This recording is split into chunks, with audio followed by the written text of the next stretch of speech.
Why are you running for this office? I have lived in the 14th district my entire life. I own a business. I'm a CPA, and in addition, my family farms down in the Lower Valley. So I have all of the skills required to represent the 14th district with some common sense, to bring some common sense legislation and truly represent the people. Why should people vote for you? Really, in addition, I'm a certified public accountant. I've been one for over 30 years. So I get the unique experience to work with lots of different businesses, farmers, small business, medium-sized businesses. I see directly what the legislation in Olympia does to our small businesses. The people are they're not feeling represented. Everyone sort of cringes. It's like when the session starts again, oh, what are they going to do to us now? That is not proper representation. I will listen to the people of the 14th. I want to hear your concerns and I want to hear your ideas. So my experience, my age, actually provides me with the absolute qualifications to represent the 14th. What is your reaction to Joe Biden stepping out of the presidential race? Well, I was a little surprised. I think it's a little late in the game. I feel a little bit bad for the Democrat delegates.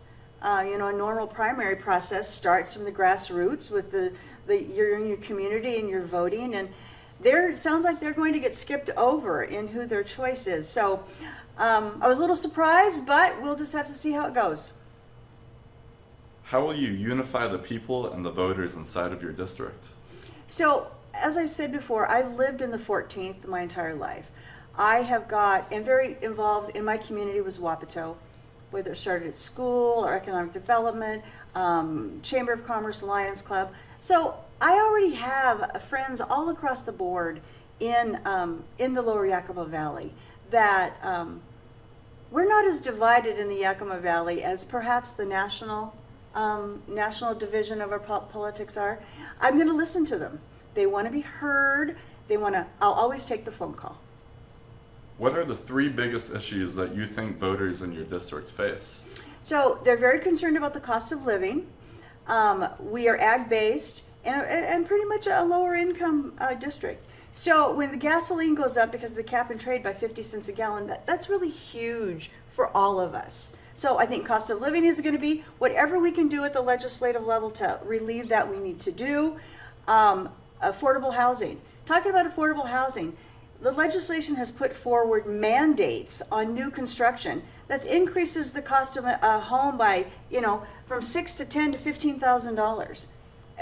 We have to stop that. If we at the legislative level can have the effect to bring down housing prices, we need to do that. So we got affordable housing, we got cost of living, and crime.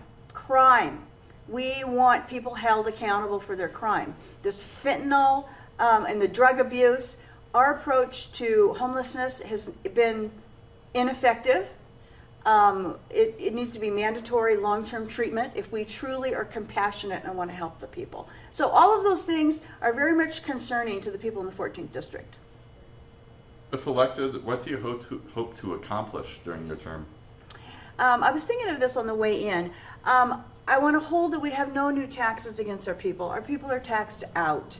In fact, if there's any relief that could come back to the people, I would certainly support that.